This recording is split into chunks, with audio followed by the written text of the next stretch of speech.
Welcome, listeners, to another episode of Listen, Learn, and Love, hosted by Richard Ostler. We're doing something in this episode I never thought I'd do, and that is to have a political candidate on the podcast, my friend Becky Edwards. Welcome to the podcast, Becky. It's great to be here. Thank you. Tell our listeners what you're running for. I am running for the U.S. Senate, and we're deep in the middle of that, and this is an election that will happen in the year 2022. So we're about 9 months away from the primary. And tell our listeners what state you're running from and who's the incumbent. I am running in the state of Utah. My husband and I live in North Salt Lake. We've raised our family there for the past 20 or 30 years. And I'm running to unseat Mike Lee, the incumbent. And so some would ask, well, you haven't ever done political podcasts before. And I just felt like with Becky and her political record and her message and her personal and our family that I reached out to Becky and volunteered to have her on the podcast as a thank you for the way she's blessed our family and our son Ben in particular. And I've loved politicians in Democrats and Republicans that work together across party lines to bring forth solutions. And I sense Becky's that kind of a candidate. So we'll link to her campaign as part of the podcast notes. But the first part of this podcast, it may be 5 minutes. I just want to read a little bit about Becky's role in her life. And then I want to turn it over to Becky to talk a little bit about her campaign.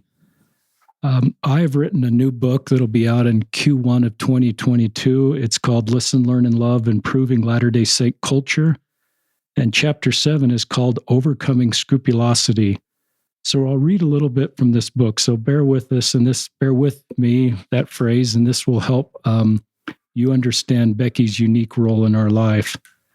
I start with, I'd like to introduce this topic, meaning scrupulosity, with a story that's very meaningful to our family about our son Ben, the youngest of our 6 children and our 4th missionary. As Sheila and I dropped him off at the Missionary Training Center in July of 2019, we were confident he, like his older brothers, would have a wonderful and positive experience to help people come into Christ. We felt Ben was prepared. He had the benefit of his older brother's examples, missionary experience, and influence. He had a wonderful ward and stake leaders assisting him in preparation.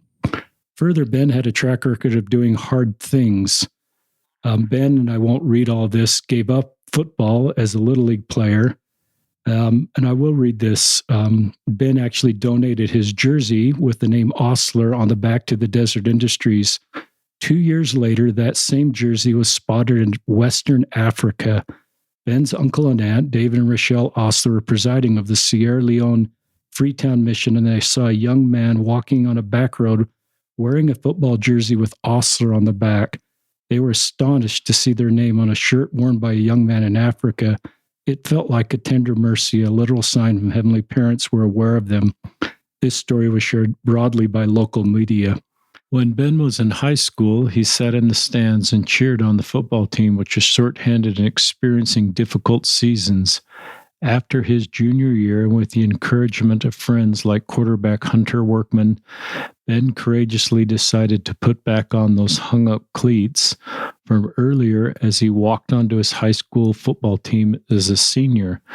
Ben played offense, defense, and special teams and worked through injuries and a difficult season. Not one to quit, Ben was committed to his team, coach, and the school to the end. That commitment paid off in the last play of the last game of the season as Ben caught a touchdown pass, his only touchdown catch. His quarterback friend Hunter made the call, overriding the coach's instructions for design play to Ben. I think Coach Bart Bowen, a great friend, mentor, and human being, forgave the boys. Ben was also the field goal kicker and successfully kicked the ugliest extra point kick I've ever witnessed.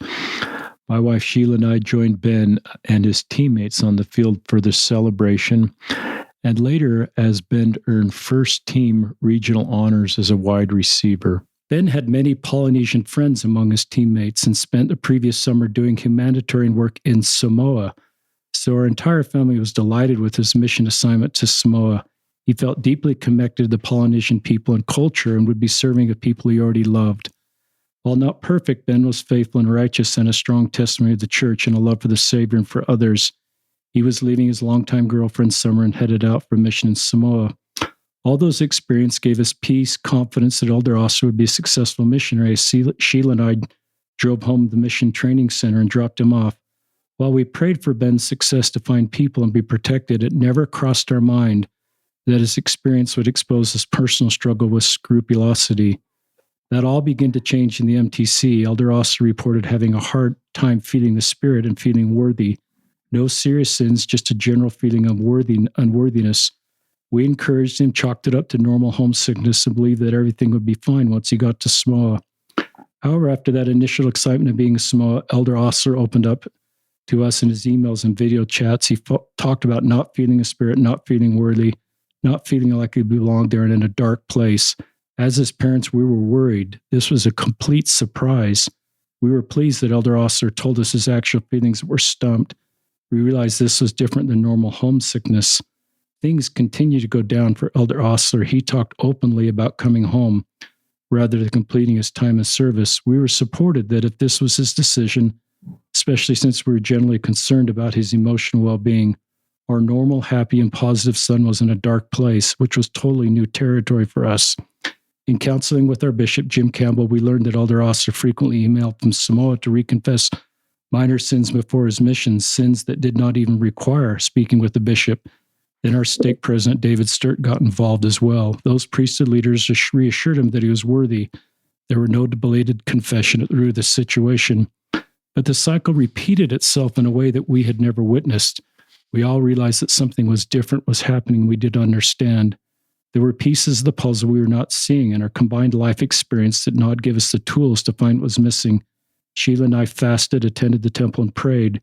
We are forever grateful to Bishop Campbell, President Sturt, and Ben's mission president, President Sister Ho Ching, for going slowly, not overreacting, and trying to understand the unique situation before deciding the correct next steps. Importantly, along with his leaders, we felt Elder Osler was emotionally stable enough to continue to serve while making decisions about his future. During this time, my wife and I were praying for more personal revelation. I had lunch with a friend, Kent Griffiths, a well-respected marriage and family therapist in Salt Lake. Sheila and I had kept the situation confidential, but I felt impressed to make an exception and confide in Kent.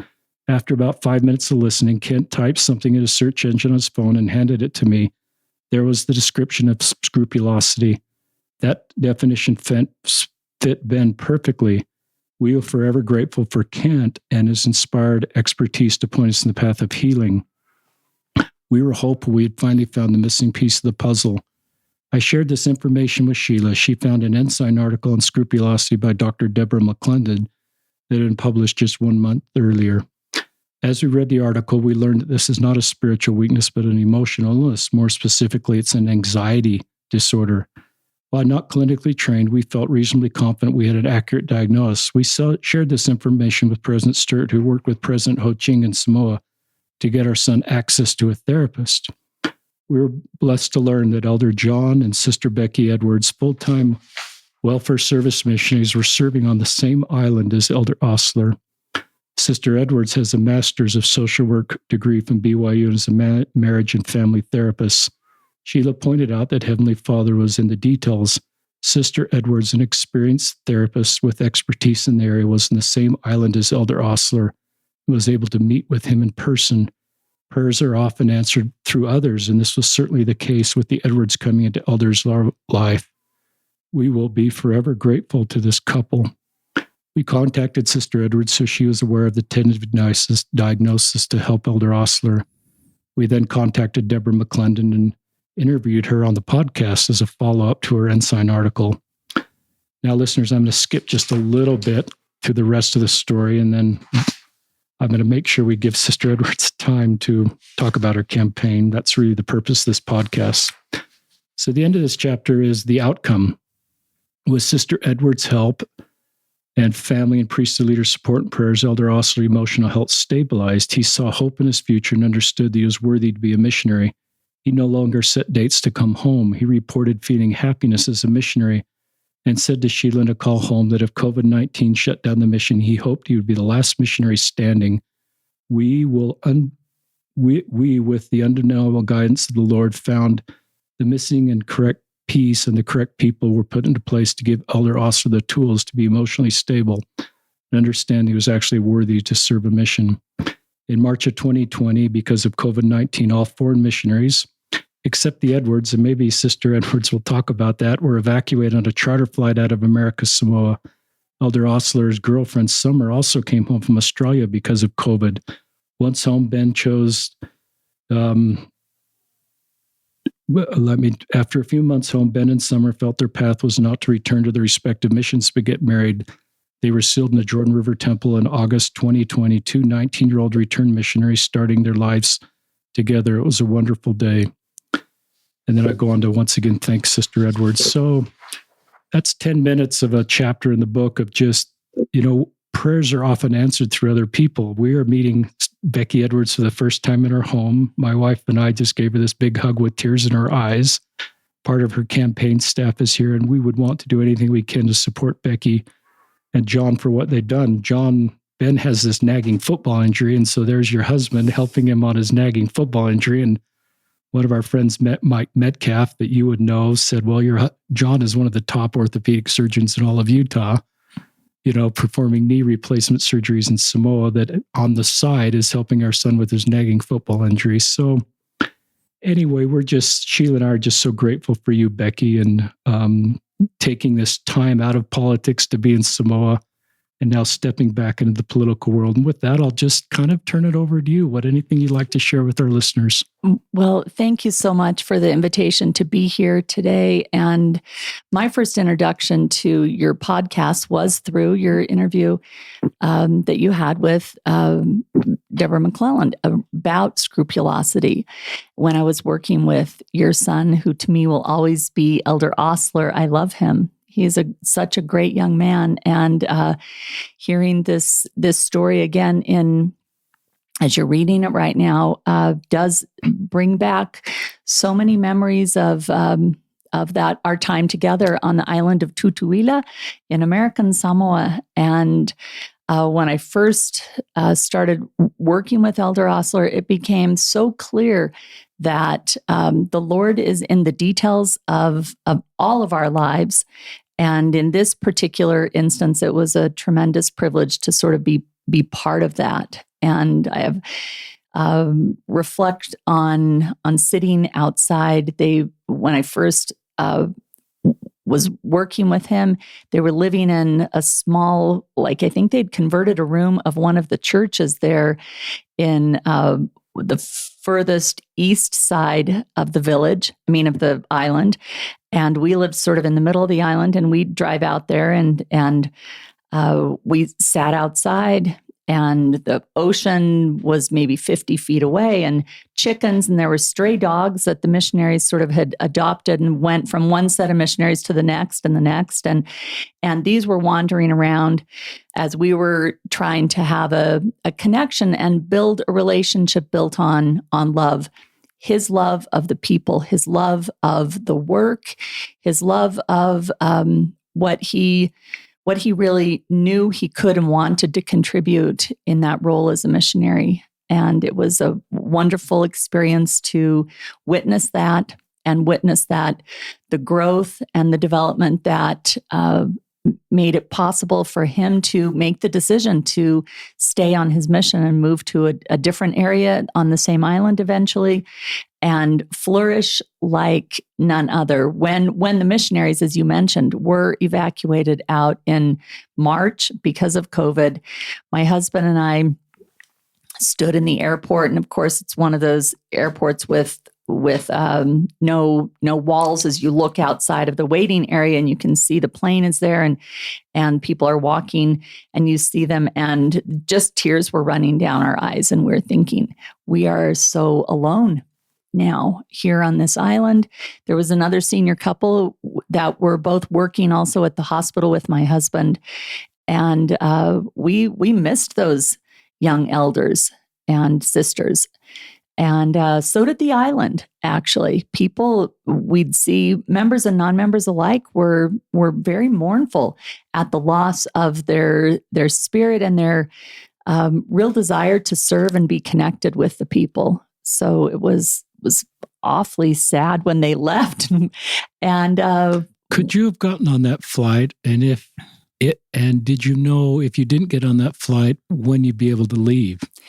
We did have the option to get on that flight, and I think we did not feel like it was the time for us to leave. My husband was doing some training of the orthopedic surgeons there that LBJ Tropical Medical Center there in Pago Pago, American Samoa, and teaching them the technique of how to do joint replacement. So they did not have that as part of their training in medical school. I think the 3 physicians there had all been trained in Fiji, and they were good surgeons and smart and clever, doing amazing things with hardly any resources and equipment.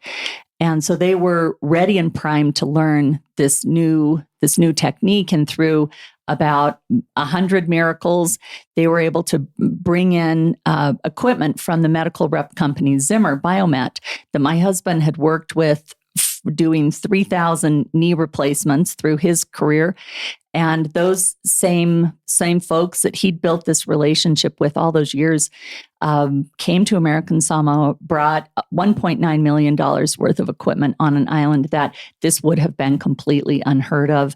And they were still learning the process. And for him to have left at that point would have been to have not completed what the goal was, which was to teach them how to do this surgery, which ended up being the knee arthritis was endemic on the island.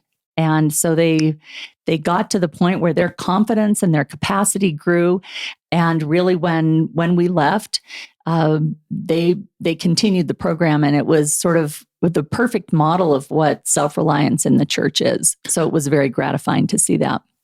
This flight took off in March. When did you actually leave Samoa? And was it longer than your original assignment? It did. We were supposed to be home the middle of November, and then the island was still locked down. They'd had, I think, one flight where they took Medicaid patients off who couldn't get treatment on the island, and they took them to Hawaii for treatment there. But again, that was not something that was in the cards for us. So we stayed. And then the next flight waited and was supposed to be in November. And eventually the church called and said, you guys are still on your mission, right? And we're like, yeah, we're still here. Because you kind of feel a little isolated there in that part of the world. And we said, yeah, we're still here. And they said, and there's no way to get you off, right? I said, that's right. And they said, well, if you hear of something or a way to get you home, you call us and let us know. So the middle of January, there was another Medicaid flight, and they needed a physician on that flight who could kind of watch these patients who were, in many cases, kind of in precarious medical circumstances. So they asked John to be the doctor on that flight, and we did come home. So it was 2 months. We call those our bonus months. And honestly, it was wonderful. It was a wonderful experience to serve there. And while John was doing that, my role was as the mental health advisor for the whole Pacific, for the island missions in the Pacific. So these are the missionaries in Papua New Guinea, Marshall Islands, Kiribati, Fiji, Tahiti, Samoa, Tonga. I think I'm leaving someone out. I can't remember. Anyway, Vanuatu. How could I leave out Vanuatu? Anyway, the island missions. And at first, when I thought, how am I going to actually be able to counsel with these missionaries? Because, of course, this is intended to be sort of short-term, what they call pastoral counseling. This is not long-term, therapeutic treatment. But, of course, we're all used to Zoom here in the States. And I'm thinking, how will this be effective? Can I make a human connection with someone just over the phone? And the Lord, if there's one thing I learned from our mission, it's that the Lord loves his missionaries. And those calls with when I'm on my phone, most of these missionaries did not have like fancy phones. So it was just, the crackly connection and with chickens in the background, and you could hear the sounds that made me think, all right, I can tell you are really in the Marshall Islands. I can hear the chickens. The chickens are endemic all around the Pacific Islands. Anyway, that was hundreds of missionaries and in 8 different missions, and a wonderful opportunity to work with and support, in many cases, missionaries elders and sisters alike, who were experiencing some real challenges. And sometimes they were, things, just adjustments, kind of front end of the mission, adjustments to mission life or culture or language and that kind of thing, or it was situations related to anxiety or depression, and that's probably the bulk of the situations. And in addition to the ones that I actually got a referral from the mission president to work with, I knew that there were hundreds, many, many more who were also experiencing emotional distress, hardship, challenges that were not reaching out. And so we the other sister missionary who was the mental health advisor in Australia and New Zealand, we created some materials that we shared with mission presidents and encouraged as much as you can.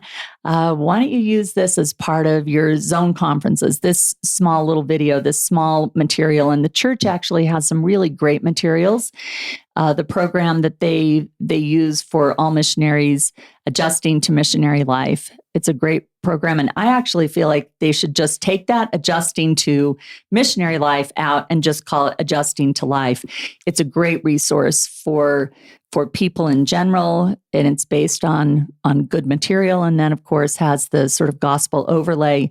But a lot of it is based on caring and using practices that I think would benefit all of us in our lives. Caring for yourself, caring for others, being patient in the process, acknowledging that life is challenging, and how to sort of work through those challenges. So we had good resources and amazing missionaries that I love today. Well, on behalf of all the parents, like my wife and I, you've blessed, there's probably hundreds that feel the same way. We're just so grateful for your service, especially during COVID with the increased need for people with your clinical expertise and the work you did and the lives that were better.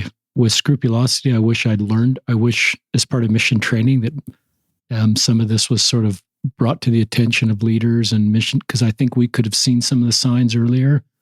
And so that's one of the reasons that we included scrupulosity in the book, and just to bring more attention to it so that maybe some people, as part of mission prep, there'd just be more work and some of the resources you're talking about. I hope our listeners picked up, you didn't even mention it, that you missed that Christmas with your family. I would guess that being gone for one Christmas already on an 18th-month mission, that the Christmas of 2020 was something perhaps you look forward to. You've got kids and grandkids, and you missed that Christmas, and you still, the Christmas of 2021 will be extra sweet for you. Listeners, when I became a Becky Edwards name, I put it into a Google search engine, and it didn't take me very long to recognize what you've done in our community from your 10 years as a state representative on the Hill, representing a district north of here, North Salt Lake, I believe. And I'd love you just to tell your story of how you just wherever you want to go. I want people to really understand your campaign. I don't want a listener to sign off and not understand your campaign and why you decided to go back, if this was always a plan to always run for a U.S. Senate, or and why you're doing this, and what's the message from your campaign. So at this point, I'll just kind of turn it over to you, Becky. Awesome. Well, so as you said, I served in the Utah House for 10 years from 2009 to 2018. And I got into that race initially because I felt disgruntled about some things that I'd seen our state legislature do around education and some other things, and had done a fair amount of complaining as sometimes we do. And my own children brought to me something that I had said to them many times before.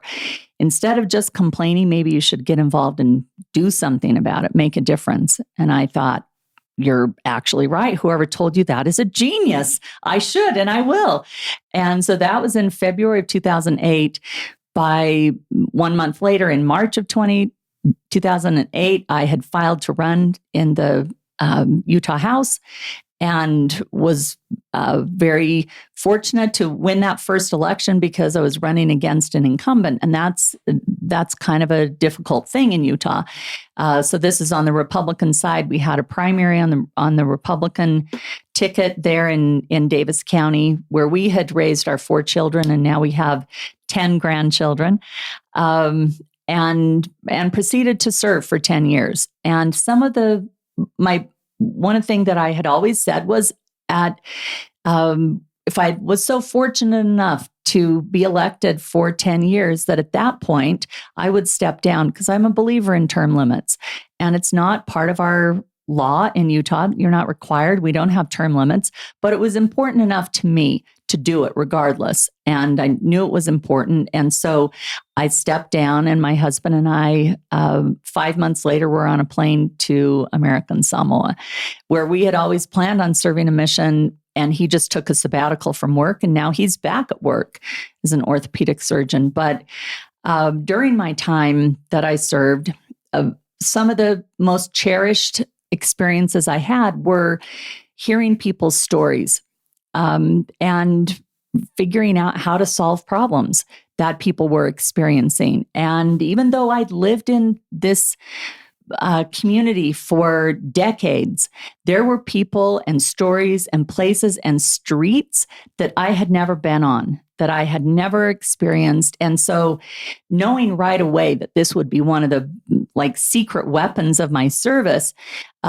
we started right off the bat that first year in having people come into our home, sit in our living room every Saturday during the legislative session. And we called it bagels and briefings. We'd have bagels. And at first I thought, I'll dazzle everyone with these great PowerPoints I'm seeing at the Capitol and on public education funding. And I'd throw that up the first week, and we're going through these slides, and I could see immediately, no, snooze-a-rama. No one was there for that. They were there to tell their stories. So week 2, people came in the living room again, and we just listened. And over time, I heard a lot of sweet stories, some complaints, some things of this bill isn't going where it should, or you need to do this. I learned so much from these individuals who became dear friends and experts that I called on actually during different pieces of legislation. And it was a great opportunity for me to learn and be a better elected service, because I had these people as in my back pocket. I remember a couple of issues specifically. We had a group of women who came one day with a serious concern about how they were being treated by the owner of their mobile home park. And this was an issue I had not had experience with. I didn't know the details of this and all the ins and outs of the legalities of things, but I knew someone who would. So we connected together with the attorney at the Capitol, and we sat down together and reasoned how we could solve this problem and help them be in a more fair, just situation. And we were able to do that. Another year was the year that the trans community was advocating for the sex designator on state documents to be changed. And that was a week that we had people from the trans community in my living room, some of whom I had never met. And sharing their stories was so powerful and so poignant and helped me understand their life experience in a way that I would never have been able to do had I just read about it. If I had even watched someone, it's different person to person, sitting shoulder to shoulder on your couch in your living room.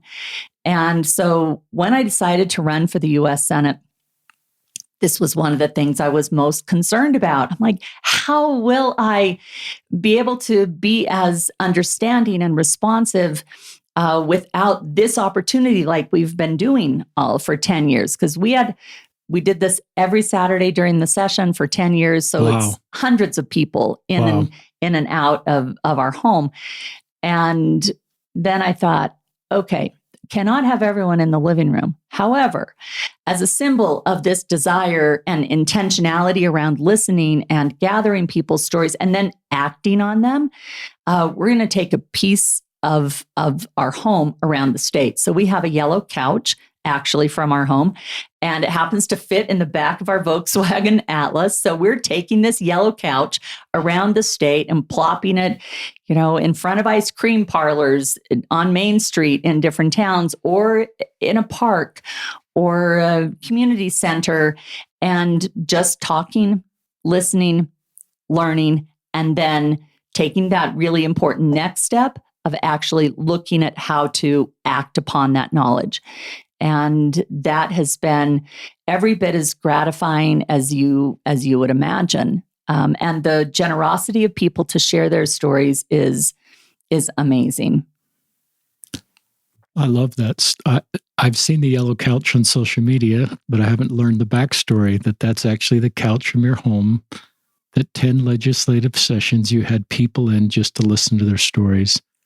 And I love the idea that they didn't really want a PowerPoint. They just want someone to listen to them. And I've learned in my own life, listening to people outside of my normal circle really helps me and helps me to better help them, especially if I'm at a point of privilege and can lift and help like you did with the people in that mobile home park that needed your help as their representative to understand their situation.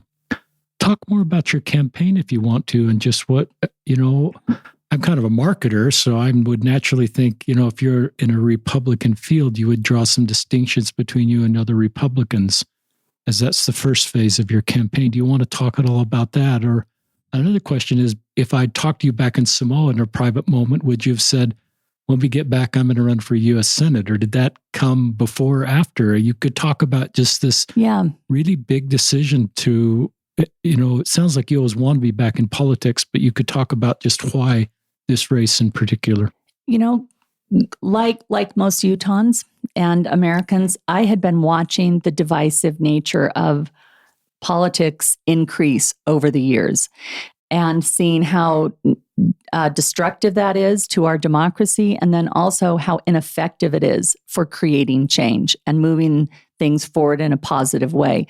So I'd seen that somewhat when I was still serving in the Utah House, and seeing how it can be different. Like, I'll just share an example of two bills that on big things that were divisive. In 2010, the Utah Compact on Immigration, an example of when we did things, quote, the Utah way. Love that. And came together and actually reasoned in a way that we had not seen. We didn't copy this from another red state.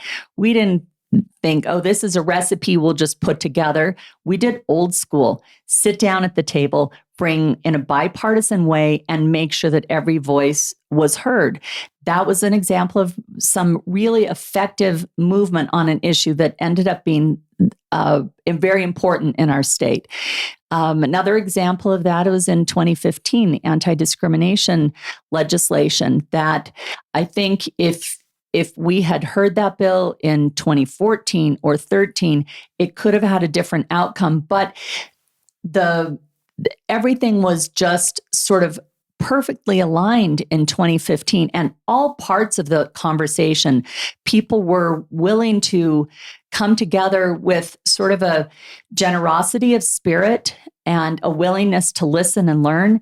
And again, created with advocates, stakeholders, people who were in the LGBTQ plus community, faith communities, people who had concerns on the whole spectrum of related to that issue coming together, and the sort of celebration that it felt like when that bill passed, that, okay, we can do this. And I wanted to see even more of that. And in my legislative experience, that's sort of what I had worked on the whole time, was things in a bipartisan way, and issues that were sometimes thought to be, oh, Republicans don't touch this. Republicans don't talk about air quality or climate or affordable housing. Those aren't issues that we talk about. But actually, those issues don't have a partisan bent.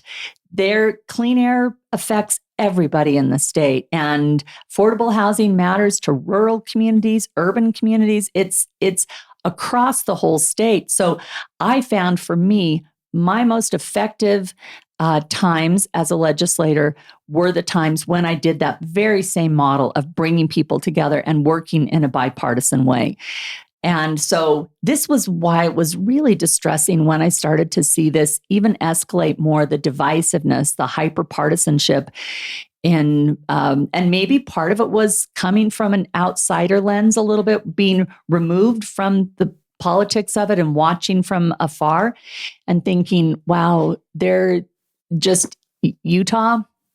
We can do so much better.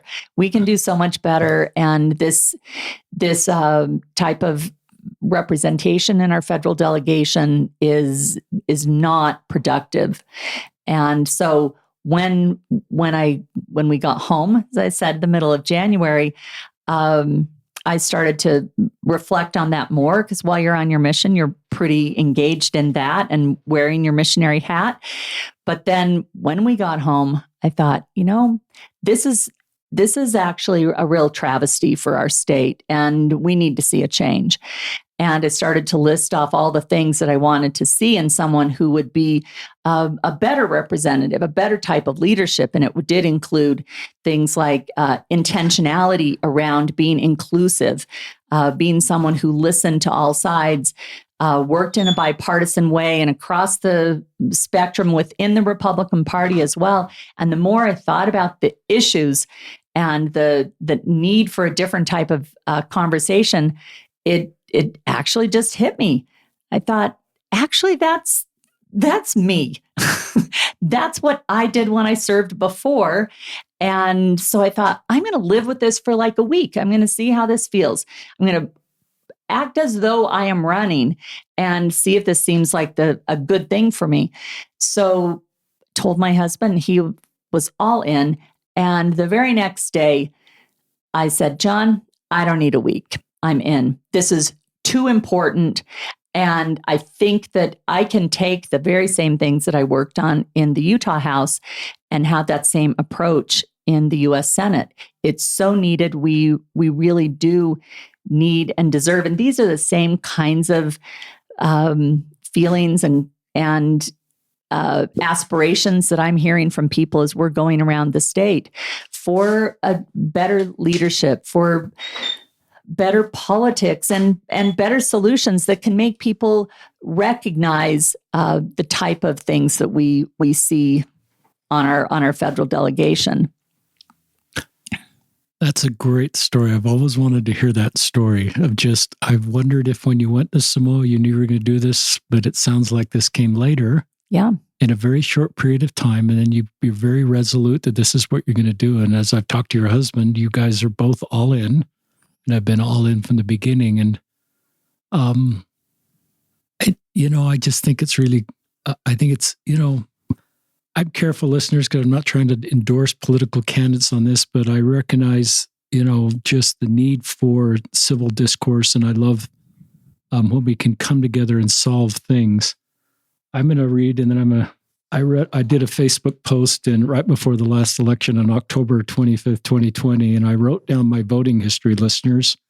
Ever since I could vote in 1980, I voted for John Anderson, an independent.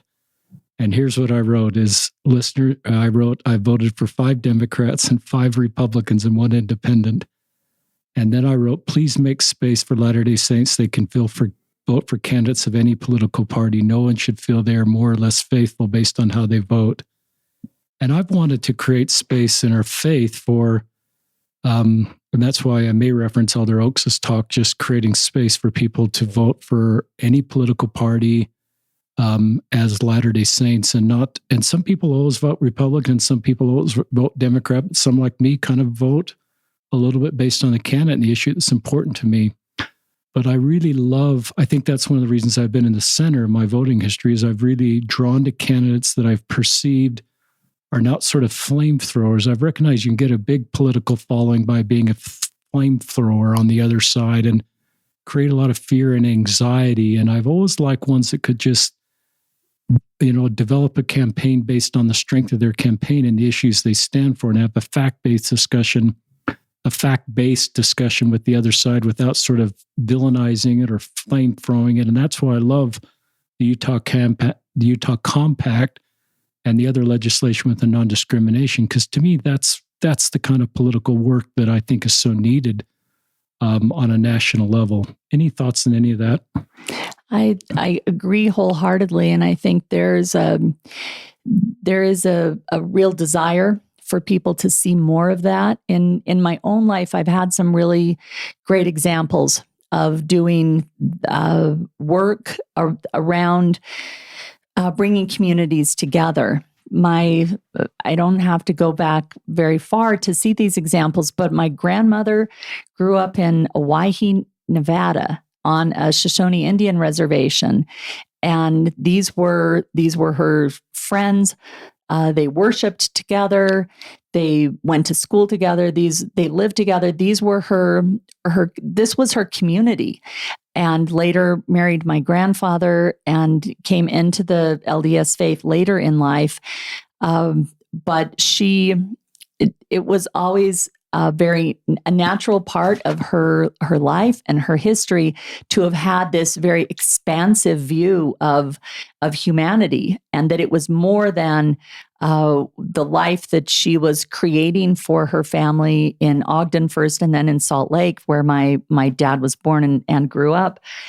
And the way she approached people who were different, experiences that were different, was a great example for me. And I think for my father, who ended up, when he was a graduate student at University of Minnesota, and my dad for 30 years was a BYU professor of child development, Al Price, CDFR 210 was sort of a rite of passage at BYU during the years that he was there, late 60s, 70s, 80s, and 90s.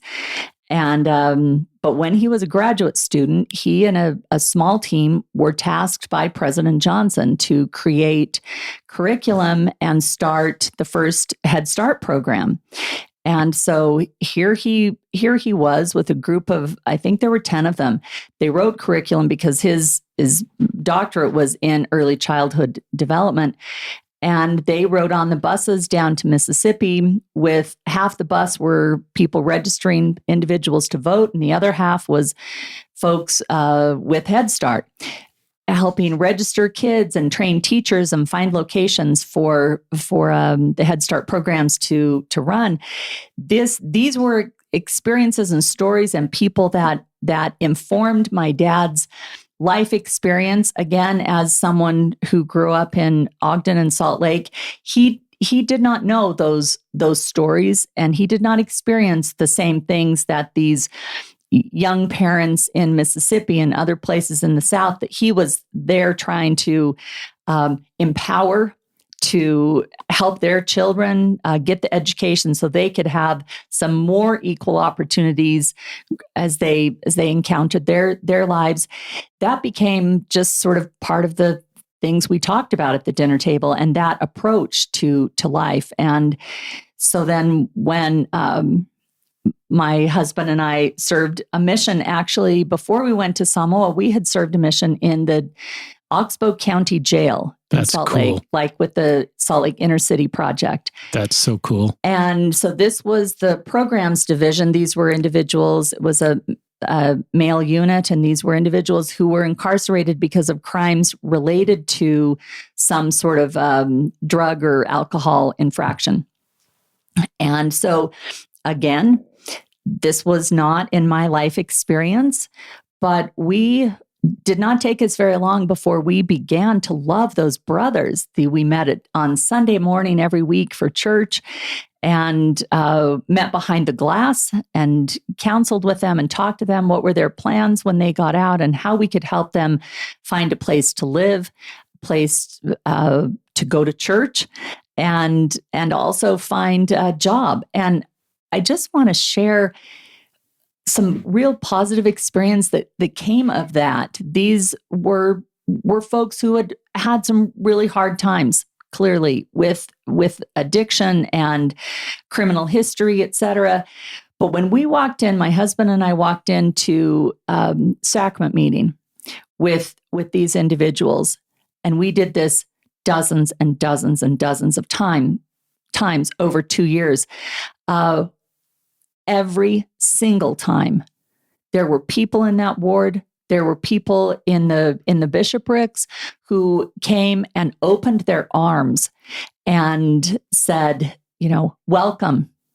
And I'll never forget this one bishop who was, I forget, the single adult ward. So it was I think they met like in Parley's Way kind of area, but their ward actually, they met on like that old granite building, I think on 21st South. Anyway, they had like 800 people in this ward.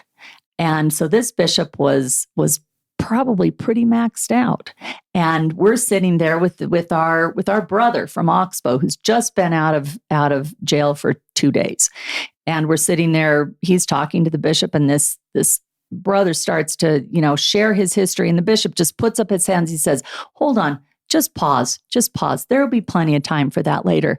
Just come worship with us. And that phrase, just come worship with us, has stuck with me through the years since that time. And I think of the wonderful message that is you don't need to bring your baggage. You don't need to bring your worries. Just come sit on the pew with us and let's worship Christ together. I loved that. And that was something that happened over and over again. And to see the grace of Christ's example in those brothers was really powerful. And again, informed me. So at the very same time, my husband and I are serving in the jail. I'm also serving in the legislature. And we're in the middle of having these discussions about justice reform. And, we're in these conversations and a lot of like stereotypes and criminals are X and they could only do these certain things. They could pull themselves up by the bootstraps and everything would be better. Finally, one day I just stood up and I said, guys, you are missing the point. I'm in the jail every Sunday. Every single week I'm there, every single week. My husband and I are picking people up as they walk down the ramp off that jail in 33rd South. And if they went into jail in the middle of the summer, they're walking out in the flip-flops and shorts in January. Just whatever they walked in, they walk out with. And we're trying to help them find a job and a place to stay. I'm like, it is not as easy as you think. Even when you have resources and nice older couple missionaries who are trying to help you navigate this, just put it on pause and understand these circumstances, understand the real life situations. And I've seen that over and over in the LGBTQ plus community as you're so deeply involved there, and other people, BIPOC community, people whose stories are incredibly important. But if they don't fall within our personal narrative, we sometimes do not intentionally seek those out. And when we do that, though, the decisions we make, the conversations we have, the policies we create are better. They're better for it. And that intentionality around being inclusive is so important. It's so needed, I think, at every level of our government, but especially in our federal delegation with some, I will say there is room for improvement. I'll sound like a kindergarten teacher now. Room for improvement, but there is room for improvement. And I know there's a better way because I did it. And the people of Utah deserve to be included and heard and have their stories matter and be part of someone who is going to be proactive and inclusive and productive on their behalf in the U.S. Senate. That was a powerful segment, Becky.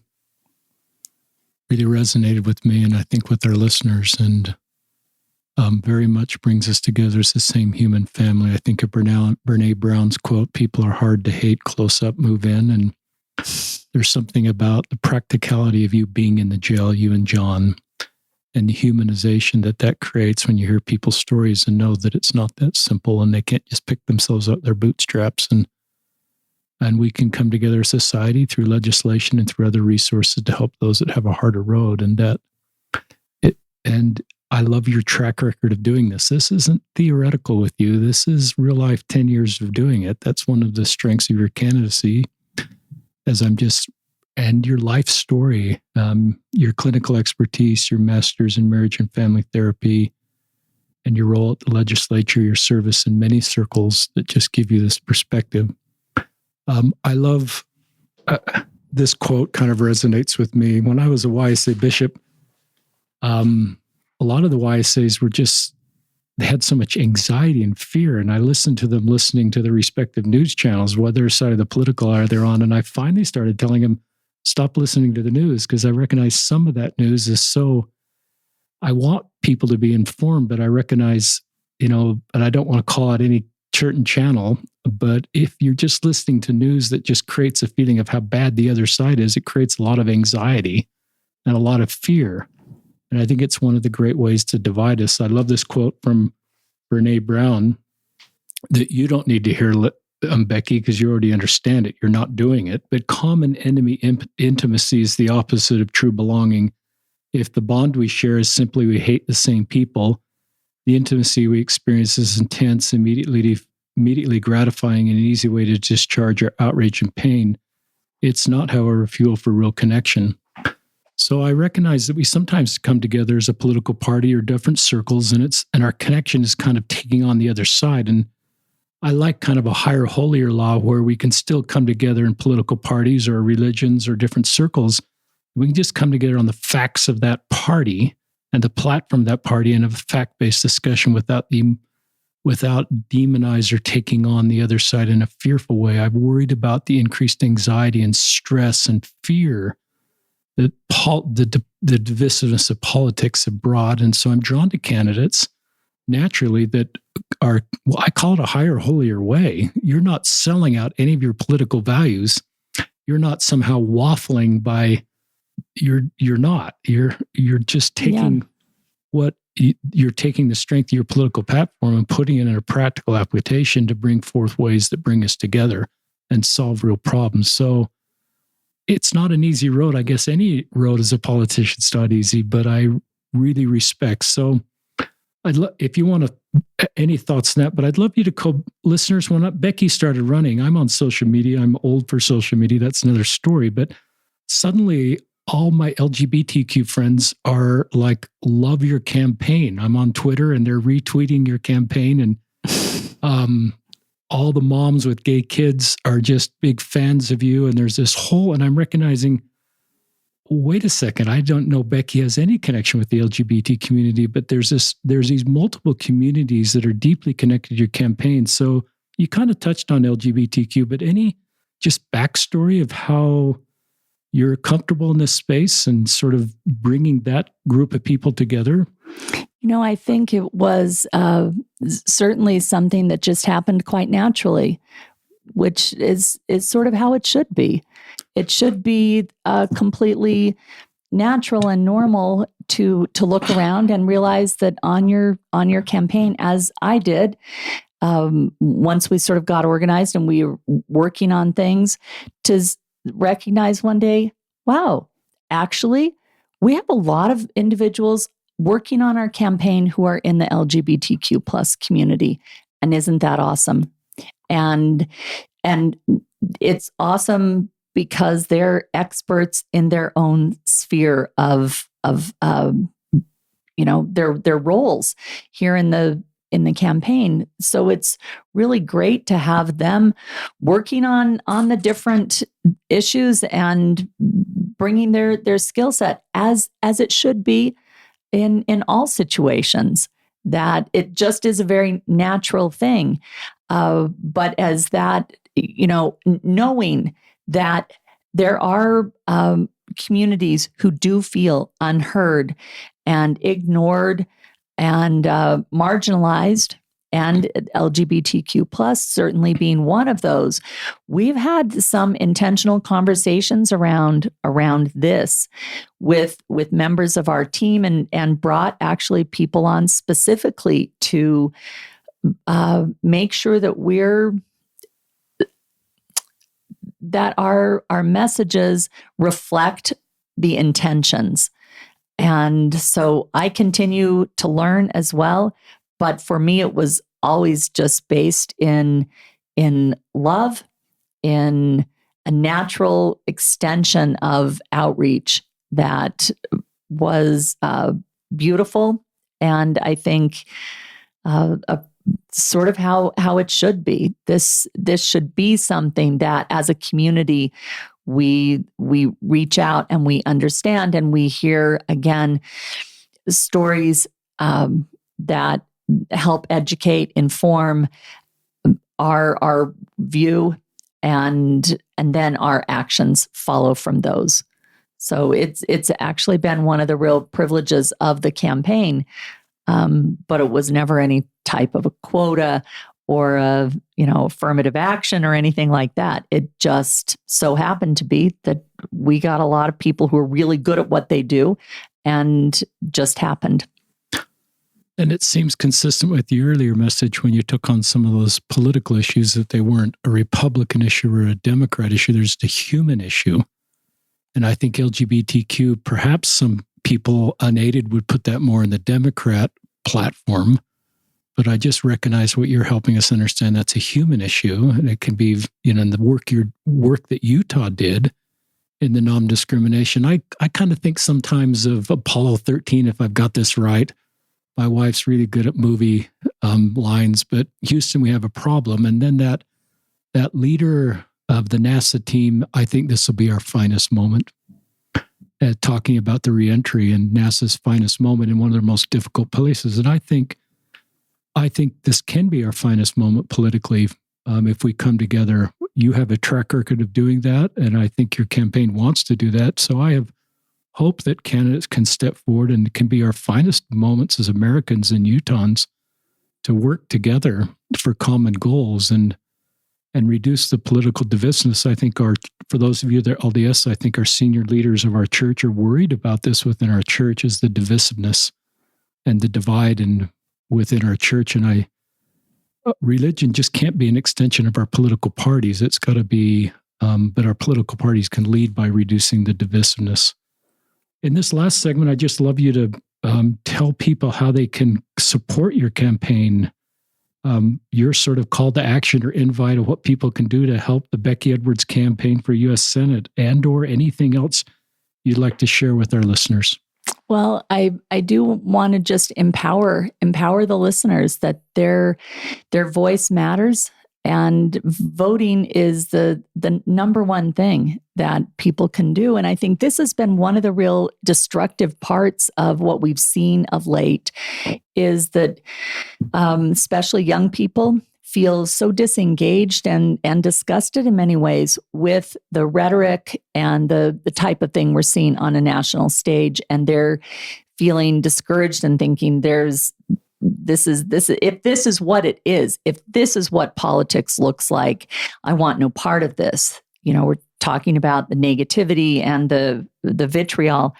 And what I'm hearing from the young people, and we do have a really healthy, robust following on social media, and I'm grateful for it. And what I'm hearing people say over and over is, "Oh, this is awesome. we have a chance. Maybe things can be different. Let's hope for that better day. And that kindling of enthusiasm for a shared vision of how things can be is so important right now. And we're seeing that in engagement in social media. We're seeing it with people going to the website, which is beckyforutah.com, and, signing up to be a volunteer. We have well over 300 volunteers who have signed up. They're delivering signs. They're helping with different policy pieces on different parts of our campaign. And to a great extent, these are young people who are sort of getting engaged in politics for the first time.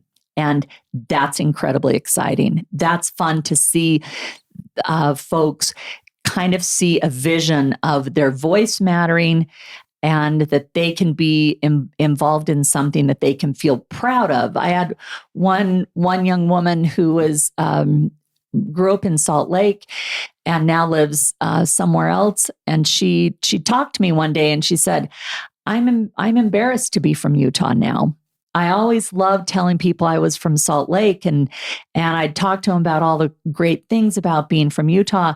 And of late, I've stopped telling people I'm from Utah, because if I do, they automatically talk to me about our sitting senator, and they'll say, what about this crazy thing this person said, or this thing? And she said, I just want to be proud of Utah again. I just want to be proud of Utah again. So for those out there who feel similarly and want to be engaged, come on board. We would love to have you join us. We have a shared vision that I think for a brighter days can be ahead, and it will take all of us. So here are the ways you can get involved. If you go to the website, Becky for Utah, there's a page on volunteering, and it's, there's 6 or 7 or 8 different ways, and everything from old school contributions to lawn signs to policy to data to any way that you could think of that you, large or small, that you would like to engage with our campaign. We would love it. We will put you to work, and we would welcome you with open arms, especially as you tell your story and bring your varied experience to this really robust sort of kaleidoscope of experiences and vision that we have here. We're shared vision. Experiences are the kaleidoscope and a shared vision moving forward. And we're on all the social media at Becky for Utah. And so I would say that besides those, one last thing would be to realize that your vote in the primary of June of 2022 is where that really matters. And so the only people, and this is sort of in the weeds understanding, but it's important for folks to know that only people who are registered to vote, first of all, obviously, and then those who are affiliated as a Republican, those are the only people who will be eligible to vote in that Republican primary in June. So for those who may be new to registering, so these are young people, maybe this is the first time they're registering. When you register to vote, make sure that you register and you affiliate as a Republican, because you'll want your voice to be heard as many times as possible. So voting in the general election matters a lot, but voting in the primary, the Republican primary, which is where I'll be in June, that matters most. Because in a very heavily Republican state, that's where the election, to a great extent, is decided. So we will need your registration as a Republican before that, even, because we will be gathering signatures to be placed on that primary ballot, and those signatures will be started to be gathered in January. That's another way for people to get involved. Do you like the cold? Do you like to gather signatures? We can put you to work in January, but you will, in order to have your signature authorized, you'll need to be registered as a Republican. So we are telling people that the best Christmas present you can give yourself this year is to make sure you're registered to vote and make sure you're affiliated as a Republican by the 1st of December. So when all this starts to play out in a really serious way in January with signing the signature packet so I can be placed on the ballot, and then you're in a position to actually vote in June, you're already ready, and you can be a great support to us by doing those things. That I'm glad you explained that and the importance of the June 2022 primary. Will you talk to current registered Democrat voters that are considering changing to Republican voters so they can vote you in the primary? Is the process the same for them as a new registration? Yeah, and you're already registered to vote, so it's simply becoming, just affiliating as a Republican. And I know many people have disengaged with the Republican Party of late because of some of the very things that we've been talking about.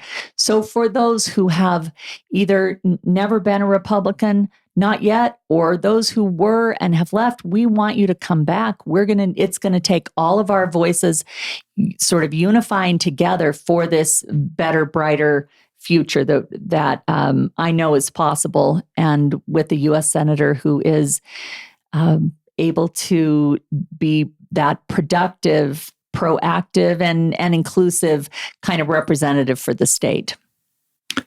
Well, on behalf of all of our listeners, some that are in Utah and some that aren't, I think the things you've helped everybody in Utah understand your campaign, what you stand for, that brings us together. I think the principles you share apply to listeners wherever they're listening, Becky, about how to bring us together and find common ground without selling out the things that are important to us. Sometimes we create these binary narratives, but I think what you've been able to do in the legislature and with your life story and the role, we haven't gotten too much, but I love you mentioning your father and your grandfather, I think, and I think your father recently passed away. And I think as I learn more about you and John and the legacy of your parents and the things that they taught of inclusiveness, it's the same things my wife and I have tried to do in our home. And but now your ability to then take that out in a campaign and to go for U.S. Senate, we just wish you the best. And my wife, I'm just honored to have you in our home and your campaign team that's here with you.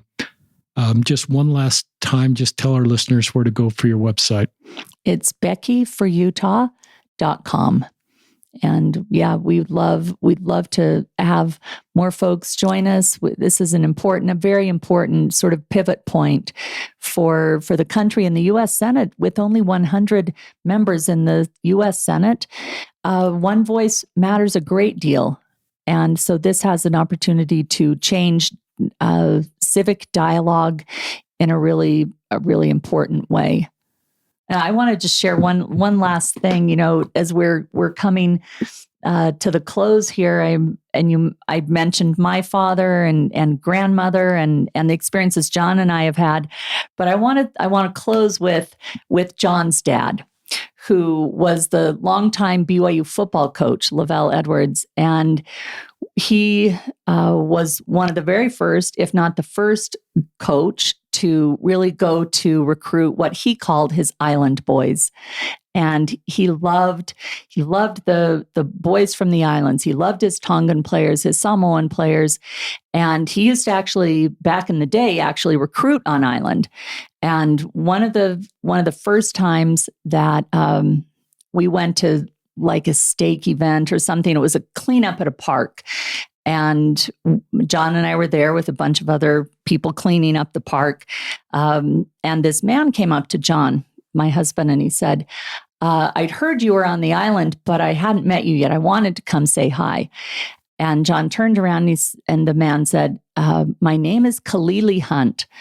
And when he said that, John's eyes got teary and there was some moisture falling from his eyes, because when John's dad had his first football game in 1972, as the first football game where he was the head coach against Kansas State, Kalili Hunt, and my husband was 14 at the time, Kalili Hunt was the starting middle linebacker and was a man who was recruited by Lavelle. came to BYU with his family and his mother, saying prayers and crossing fingers and everything, that they're sending their boy off island and hoping for the very best that this would be a positive experience for him. He graduated, had a great career at BYU, went back to the islands, and has a book actually that Lavelle wrote many years ago, and signed on the inside. It's such beautiful sentiment, signed by Lavelle to Kalili on the inside of this cover, was the belief that Lavelle had in Kalili, and his knowledge that Kalili would go on to be a very important person in the islands, and that he could have this great impact in his village for his family and for everything that he knew mattered most to Kalili. And Kalili had saved this as this treasure all these years and showed it to us later. But that is just another example of the connection that can be made with people who are having an opportunity that did not previously exist, for these young boys to come to the mainland and play football, a game that they have been tremendously blessed with, and then in many cases go back to the island and bless those communities, their villages, their families, was another example of reaching out to communities and people that are different, and really opening doors of opportunity. And that example is true in the football community in 1972, but it's true for us in so many ways, in so many realms of our lives. And I just want to add that good things have happened to me in church service, but also politically when I have done that. And we look forward to the opportunity to do that in this new environment as well. Thank you for having me today. Oh, Becky, we're so glad, to have you in our home. I love the tribute to Lavelle and what he's done for the Polynesian people. My wife, who has been the PTA president of our local high school, we have a local high school in Salt Lake City that's less than half Caucasian. It's very unusual, and my wife has felt really strongly that our kids should stay in that school. It's test school. I mean, it's a different school, but it's given our kids a world perspective. I think is very, very helpful. And for our son to be connected with the Polynesian people back to the beginning, all his Poly friends, that's the theme of this whole podcast, is our common love for the Polynesian people. But it was really, I think it's part of just life, is move in and hear people's stories, and we can come together as the same human family when we just see, instead of our differences, see everybody as the same human family and enjoy those differences to help us come together. So you are a powerful voice in our community, have done so much good. You've blessed our lives and so many lives of people through your legislative work, through your clinical work, and both of you in your life mission. So Becky Edwards, thank you. This is Richard Osler signing up on another episode of Listen, Learn, and Love.